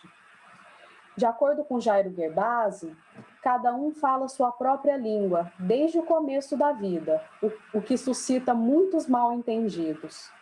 E assim, a linguagem é o próprio agente da interdição, permanecendo algo de indizível, que se veste com significante, e sou eu dizendo, né? E que insiste no tempo e espaço de uma família. Quiné, em seu livro Os Outros em Lacan, nos diz que o grande outro, como discurso do inconsciente, é o arquivo dos ditos de todos os outros que foram importantes para o sujeito em sua infância, e até mesmo antes de ter nascido. Mas é claro que sempre vai haver, eu digo, né? É claro que sempre vai haver algo de indecifrável, algo do inconsciente que resiste em ser mordido pelo simbólico. No mesmo livro, o Quiné ainda nos lembra de que, em realidade, o ser falante é estruturalmente casado com a solidão, né? Somos todos casados com a solidão. E esse significante que Marcos Buendia nos marca a todos, né? É o destino do ser falante. E, enfim, ao impossível da relação sexual, responde à lei simbólica da proibição do incesto. Macondo é a língua. É a língua dos Buendia, transmitida e inscrita no inconsciente de Aureliano Buendia, parece-me. Inconsciente este representado pelos pergaminhos de Melquíades, que é o livro, né? E no momento em que Macondo é varrida da face da terra, e eu acho isso tão bonito, o Aureliano, pela primeira vez, é referido sob o nome do pai, Aureliano Babilônia. Até ali ele era Buendia, né? Aureliano Babilônia. E o final é assim: antes de chegar ao verso final, já tinha compreendido que não sairia nunca daquele quarto, pois estava previsto que a cidade dos espelhos ou das miragens seria arrasada pelo vento e desterrada da memória dos homens no instante que Aureliano Babilônia acabasse de decifrar os pergaminhos e que tudo o que estava escrito neles era irrepetível, desde sempre e por todo sempre, porque as estirpes condenadas a 100 anos de solidão não tinham uma segunda oportunidade sobre a terra. Eu acho que... Bom, tem mais uma frasezinha. Pontuando, mais uma vez, que há sempre algo do inconsciente que não se submete ao significante, né? Psicanaliticamente falando, não é possível decifrar todo o inconsciente, isso seria uma ilusão. Mas é possível, sim, adquirir um saber que dali advém. E saber fazer com isso, né? Daí eu pergunto, é uma provocação, enfim, mas extrapolando. Desvendados os pergaminhos de Melquíades, lugar que inscreve o discurso do outro. Desvendado o seu inconsciente, poderia Aureliano, antes Buendia, agora Babilônia, não fosse a morte, ser outro? Ou seria sua morte apenas uma metáfora? É isso. Terminei. Obrigada, Francina. Que delícia te ouvir, né? Eu estava aqui... Imagina! Eu estava aqui, assim, precisava te dar um feedback, né, do horário, mas não queria te cortar de jeito nenhum, porque a sua fala, você, assim, foi levando a gente, né? A gente foi... conforme você foi falando, a gente foi conseguindo, acompanhando essas gerações e você sempre dialogando, né? Colocando a psicanálise ali. Então, assim, a gente nem viu o tempo passar. Foi uma delícia. Parabéns, assim, a sua facilidade de transmissão é incrível. Eu agradeço muito. E quem quiser fazer perguntas, comentar, coloca aqui no chat, né? Que a Lívia e a Marisa vão organizando para a gente.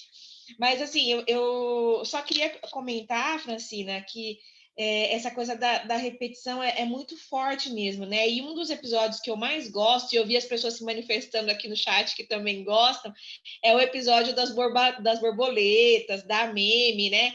E uma coisa que me chamou a atenção nesse episódio da Meme é que ela tenta romper com isso e não consegue, né? Como que essa coisa da repetição familiar, ela é muito difícil de ser rompida, porque a Meme, ela é uma das que tenta sair de Macondo e estudar fora, mas ela volta, e eu acho que quando ela escolhe, né? Amaranta Úrsula. Isso, desculpa, aí eu me confundi nos nomes. Vai para a Europa, enfim, aí você, tipo, casa com um cara super interessante e volta para Macondo. E quer ficar em Macondo. Isso, tem o caso da Meme, que sai depois da Amaranta Úrsula, isso mesmo. E assim, elas tentam romper e não conseguem. E eu acho que tem uma coisa também aí da coisa ser um pouco mais cruel com as mulheres também em Macondo, né? Como parece que é na vida. Gente, eu acho que tem perguntas aqui no chat, né? Isso, Sloane quer fazer um comentário. Pode abrir seu microfone, Sloane. Tá aberto. Fran, parabéns pela sua fala. Você conseguiu aí, em 1 hora e pouco, fazer um excelente resumo assim, dessa história que é imensa, né? E com tantos Aurelianos e tantos José Arcádios, e eu fiquei pensando enquanto você falava da escolha do Gabo, né? Assim, de ter marcado tanto essa repetição dos nomes e tal, e me veio a coisa da monarquia, né? Que a monarquia é isso, de que vai repetindo a Elizabeth I, a Elizabeth II, o Jorge V, o Jorge VI e tal, e eu fiquei pensando nisso, só que ainda no caso da monarquia tem isso de que é com a coroação, né? Com a morte do outro que pode vir essa outra nomeação.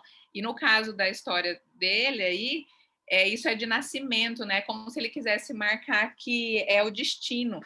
E que todo mundo que tenta romper de alguma forma fica preso ali, né? Que é um circuito fechado. Porque aí a história acaba com essa realização desse bebê com rabo de porco, né? E que era esse medo que tinha durante todo o tempo, mas assim, as relações permitidas eram proibidas, e as proibidas eram permitidas, vamos dizer assim, né? Fica essa confusão. E é um livro incrível mesmo. Eu acho que tem muitas metáforas, né? Quando a personagem da Rebeca, que chega com esse saco de ossos, assim, com essa coisa de que a gente sempre carrega, né? Isso é alguma coisa de que a gente não se livra. Então, era só esse comentário que eu queria fazer, que me fez lembrar a monarquia com isso do destino, das confusões também, das famílias reais, né? E parabéns pela sua fala, gostei demais, viu? Nossa, obrigado pelo comentário. Vamos falar mais, gente. Eu já falei bastante. A Priscila quer falar. Ai, amiga, lindíssimo. Eu amei aqui, já vou começar a reler, porque fiquei com vontade com a sua fala. Muitíssimo obrigada, viu? E aí, você falando e a Slo, eu me lembrei de um trecho de Lacan que eu gosto sobremaneira, que eu acho que está no Seminário 2, se não me engano, eu acho. Que ele diz assim, que a gente está condenado a repetir os pecados dos pais. E nisso, é alguma coisa assim, e nisso está presa uma geração, uma família, um bando e metade do globo. Ele chega a alguma, né? Ele diz alguma coisa assim. Então eu lembrei disso quando você estava falando, né? A cara de 100 anos de solidão. Que estamos todos presos aí nessas coisas dos significantes familiares, não é? Então, é isso, era só um comentário, mas eu fiquei apaixonada pela sua exposição. Já vou começar a ler de novo. Obrigada, viu? Zilda Machado também quer comentar. Levantou a mãozinha, tem que abrir o microfone, Zilda. Parabéns. Primeiro quero parabenizar a Fran, porque foi maravilhoso. Esse livro é um livro que me é muito caro. Certa vez eu li ele integralmente para encontrar uma frase. Eu tinha guardado só a frase. E eu li ele todinho porque eu queria sublinhar a frase e ter certeza que era daquele jeito. É assim: ele tinha absoluta incompatibilidade para o desengano. A frase era essa. Então é para mostrar o tanto que esse é um livro muito caro para mim. E eu fiquei pensando aqui em duas coisas. Aliás, eu tenho um texto que eu escrevi sobre a família, que eu até vou mandar para você, viu, Fran?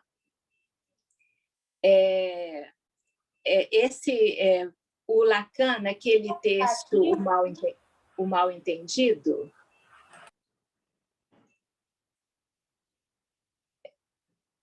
Estão me ouvindo? Tô sim, não, é que eu me orientei por um texto seu que está na Estilos, eu esqueci de dizer da Estilos 16 e 15, que é sobre família inconsciente, mas enfim, desculpa. Ah, que ótimo! Depois eu mexi nele mais um pouco, ele é um texto que eu gosto muito. E tem uma questão que eu me lembrei, é que o Lacan, lá naquele texto Mal Entendido, fala uma coisa muito interessante. Quando ele vai falar sobre a questão assim de que o sujeito nasce, não como o Otto Rank pensou que ele nascia, teria ali aquela questão da angústia do nascimento. É nascer aí, nessa estrutura. Essa é que é a questão. Ele nasce no balbucio dos seus ascendentes. Ele usa essa expressão no Mal Entendido. Eu até estou com ele aqui, porque eu fui pegando enquanto ele fala assim: o mal entendido está desde antes, na medida em que desde antes desse belo legado de que vocês fazem parte, ou melhor, que vocês participam, vocês participam do balbucio dos seus ascendentes. Não é preciso que vocês mesmos balbuciem. Desde antes, o que os sustenta a título do inconsciente, ou seja, do mal entendido, tem aí as suas raízes. Então, ele fala isso, e aí fala assim, olha, não há outro trauma do nascimento senão o de nascer como desejado, o de nascer aí, nessa estrutura, qualquer que seja, né? No Seminário da Identificação, ele fala: lembrem-se que ocorre frequentemente que o fundo do desejo de uma criança, o fundo do desejo de ter um filho, é simplesmente isso que ninguém diz, que ele seja como nenhum, que ele seja a minha maldição sobre o mundo, a minha maldição, porque, na verdade, eu também, já que eu estou nesse mal-entendido, no balbucio que vem do outro, né, dos meus ascendentes, eu também passo para o outro a mesma questão. Agora, eu acho que o mais interessante da psicanálise é porque ela permite com que a gente rompa com isso. Né? Aí eu me lembrei do Scovitch, que ele fala assim: a psicanálise permite que a gente modifique a programação inconsciente. Porque isso é o que a psicanálise tem de melhor, porque a gente não vai ficar, então, só balbuciando o que recebeu do mesmo jeito. Tem um corte aí, poder fazer diferente, poder inventar, poder criar, poder encontrar uma outra maneira de se posicionar no mundo, é poder cortar aí com essa coisa da maldição com que fomos constituídos enquanto seres falantes, né? Eu adorei. Vou te mandar depois o texto que está mais trabalhado, porque... Eu quero sim. Nossa, que presente esse comentário, não é, gente? Manda para todo mundo o texto. Tá certo. Porque é isso, assim, a questão da maldição em que a gente está submetida, depois essa maldicção, né, ela pode se tornar um bem-dizer, ela pode se tornar um bem-dizer, e ao se tornar um bem-dizer, ela corta com isso, assim, para poder sustentar uma posição no mundo, não só de encharcado com a maldição do outro, mas com um bem-dizer próprio, fazendo uma ruptura aí com essa programação, né? Eu adorei, viu? Muito obrigada. Pena que eu não estou vendo todas vocês, porque todos vocês, eu estou só no celular, mas muito legal. Muito obrigada mesmo. Nossa, Zilda, a gente que agradece do seu comentário belíssimo.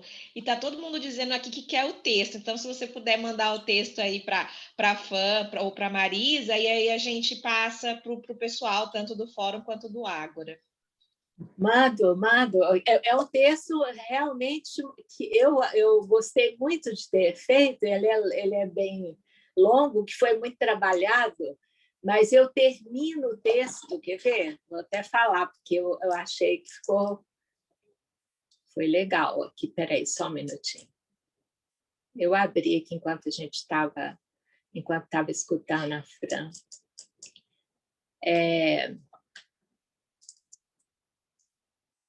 Só um pouquinho. Olha só. Em outras palavras, que sejamos mais felizes de ter a família que temos, que nos permitiu forjar nossa realidade psíquica, pois foi esta que nos permitiu nos possibilitou ser o que somos. E daí, quem sabe, talvez possamos ter uma certa condescendência e até mesmo comiseração com os nossos, pois, afinal, estamos em uma linhagem da falta, em uma herança da falta, em uma transmissão da falta. E é esse o nosso bem maior, saber lidar com ela, coisa que o simbólico permite, para além da decifração na invenção que nos constitui. O que a psicanálise permite a um sujeito é levá-lo a atingir um saber sobre o que o causa e, a bem dizer, a sua determinação simbólica, a maldição que o constituiu, operando um corte com o destino. No século XIX, o pequeno Hans, Dora, o Homem dos Ratos, até século XX mesmo, né? E muitos outros tiveram seus impasses e souberam lidar com eles. Diante de um pai insuficiente, dentro de uma família tradicional, Hans construiu para si mesmo um sintoma que lhe fez, às vezes, essa função. Depois, com a ajuda da psicanálise, conseguiu construir pela palavra uma outra saída até o ponto onde ele pôde ir. E também todos os outros. Os sujeitos do século XXI, com todas as transformações pelas quais a família está passando, terão também os seus impasses e a psicanálise terá muito a aprender com eles, pois sabemos que o inconsciente é saber fazer com a língua, o recurso maior do sujeito, que possamos estar como psicanalistas à altura dessa tarefa. Vou mandar para vocês. Nossa, muito obrigada pela contribuição, Zilda. A gente assim, sente uma esperança, né, de saber que é possível romper com a maldição e a madicção. Sim, sim. É isso, cortar com a programação inconsciente. Muito obrigada pela sua participação. Foi essa brincadeira, assim, nesse sentido que eu faço assim com o final do texto, né? Porque eu não pude deixar de imaginar. Imaginem vocês lendo uma história e de repente a história é a história sua, né? Com seus antepassados, enfim. E que é o que a gente faz em uma análise, né? A gente vai contando uma história, né, mítica ali, até o momento em que se pode cortar e extrair, sair sair disso para uma outra coisa, né? Eu não estou conseguindo dizer de um jeito bonito. Sim, sim. É isso. Fazer diferente, né? E fazer um novo, né? Acho que travou aí para vocês? Parece que travou aqui. Não, tá normal. Ah, tá. Eu acho que essa coisa de fazer diferente, fazer o novo, né? Isso muda tudo, assim, para a gente, porque é o que a Fran falou, né? Se a gente começa a pensar nos nossos dilemas de família, gostei daquela fala que a Fran fez no início, né? Que a gente olha ao redor e fala, tem um monte de doido aqui ao redor de mim. Então, essa coisa da gente poder fazer diferente, né? E fazer por nós mesmos. Achei fantástico, Zilda. Sua participação foi ótima. A gente vai poder trabalhar isso na semana que vem, né? Quando eu vou passear aí. Porque olha só, porque tem uma questão, é que a identificação, o final da análise vai permitir uma identidade e não a identificação. Isso precisa cair para surgir uma identidade, aí ela é original, né? Então já vamos convidar todo mundo, né, Zilda, para sábado que vem o Espaço Escola, aqui no Fórum do Campo Lacaniano do Mato Grosso do Sul, com Zilda Machado. Pois é, vamos encontrar. E por essa palhinha que ela deu hoje, gente, vocês já imaginam como isso vai ser bom, né? Precisamos nos encontrar nesse evento. E, gente, no dia 29, eu vou fazer essa fala no Fórum Juiz de Fora. Então, né, quem quiser falar para outras pessoas ou quem quiser ouvir de novo, enfim, estão convidados. Temos mais perguntas, Marisa? Eu só queria fazer um comentário. Dá tempo ainda? Sim, fique à vontade, Cláudia. Fran, achei lindíssimo sua transmissão. Acho que na hora que você estava contando o livro, parecia que eu estava relendo ele. E uma parte que me marcou muito nesse livro foi quando as formigas começam a invadir a casa. E eu acho que a Maranta Úrsula começa a matar para que as formigas não tomem conta, né? E aí eu fiquei pensando sobre isso do desejo. Veio assim como se eu fizesse uma ligação com isso, que se o sujeito não está atento ao seu desejo, é como se ele fosse carregado pelas formigas, né? Assim, pelos insetos. Então, quis dizer isso porque na época você que me indicou o livro e eu li porque gosto muito de Gabriel Garcia Marques, mas principalmente para a gente poder prosear sobre ele. Foi ótimo, achei lindo. A gente vai transmitindo, né? Foi a Priscila que disse, Francina, você precisa ler esse livro. Eu já tinha ele aqui em casa, estava lá. Sim, ainda não tinha pegado, né?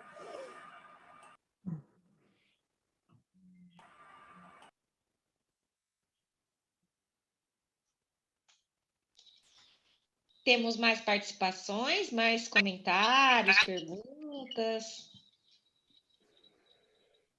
Aqui no chat não tem nada. Muitos elogios no chat, as pessoas estão querendo o texto, estão emocionadas, adoraram. Assim, muitos elogios mesmo. Mas inscrição para perguntas eram essas. Ok, obrigada, Marisa. Obrigada, Lívia. Eu acho que a Francina conseguiu também assim nos aguçar para a leitura. Acho que muitas pessoas que de repente participaram e assim não tinham conseguido ler o livro porque realmente é uma obra longa, né? Demanda tempo ali, atenção, enfim. Então muitas pessoas me disseram assim, eu vou participar, mas não consegui terminar de ler ainda e tal. Então acho que assim, eu falei não, participe mesmo assim. Eu acho que depois dessa fala da Francina, as pessoas ou vão reler ou vão terminar a leitura, né? Porque foi muito gostoso. E, bom, gente, meus cachorros estão fazendo um monte de arte aqui, vocês não têm ideia. Já até me derrubaram a luminária, mas tudo bem. As agruras do online, né? E eu queria agradecer, gente, a todo mundo que participou, né? Que num sábado, né? Nessa situação tão difícil que a gente vive, de pandemia, queria dizer que é muito bom poder encontrar vocês, mesmo que seja, né, online. É muito bom poder ouvi-los, ouvir Francina e poder interagir com vocês. Eu queria agradecer mesmo, agradecer, né, a todo o suporte do fórum, da Marisa, da Lívia, e deixar o convite, então, para o nosso próximo Literanálise, que vai ser dia 17 de abril, né? Vai ser o nosso colega, o Marcelo Bueno, que vai trabalhar com o Jorge Luiz Borges, né? Um livro do Borges que chama-se Ficções, e o Marcelo vai trabalhar com alguns contos desse livro. Ele vai desenvolver o tema tempo e linguagem, que eu acho que é um tema também interessantíssimo e que pode dialogar um pouco com tudo isso que a gente falou hoje, né? E é isso, gente. Se alguém quiser falar mais alguma coisa, quiser comentar, perguntar, senão nos encontramos no próximo Literanálise, ou, né, no encontro com a Zilda semana que vem. Fran, você só podia dizer seu e-mail, porque tem algumas pessoas que não são do fórum e nem do Ágora que estão pedindo o texto, que daí as pessoas podem enviar um e-mail diretamente para você, se possível. É para mim que você está falando? Para a Fran. Fran, você está com o microfone fechado. O texto que estão pedindo é o da Zilda. Tudo, eu passo o meu e-mail e aí eu posso passar o texto para as pessoas, mas é o texto da Zilda. Mas eu gostaria de ter acesso ao seu texto também, maravilhoso, Fran. Eles estão pedindo ambos os textos, da Fran e da Zilda. Eles querem os dois. Gente, esse texto da Fran tá na Estilos, né? Assim, boa parte do que ela falou tá na Estilos, eu acho. Não é, Fran? Uma parte tá na Estilos 38, mas tem outra online. não, né? Eu acabei, enfim, a gente vai reescrevendo, né? Mudei os caminhos, mudei os personagens. Isso. Mas a Fran colocou o e-mail aí no chat, né? Aí, às vezes, quem quiser fazer um contato com ela, né, perguntar alguma coisa, trocar alguma informação. Mas eu acho realmente, Fran, que esse seu texto de hoje merece uma publicação, viu? Quem sabe uma próxima Estilos. Merece sim, está maravilhoso. Merece. Sim. É isso, gente. Um abraço para vocês, um beijo grande, se cuidem. Se possível, fiquem em casa, usem máscaras para a gente voltar a se reencontrar aqui no dia 17 de abril, tá bom? Um abraço, beijo grande a todos. Um abraço, parabéns, parabéns. Muito lindo o evento. Parabéns, Fran. Obrigada pela presença, viu? Fiquei muito feliz. Parabéns, Francina. Parabéns. Obrigada, eu amo na plateia, eu nem falei nada. Obrigada. Vou mandar o texto para você. Tchau. Tchau.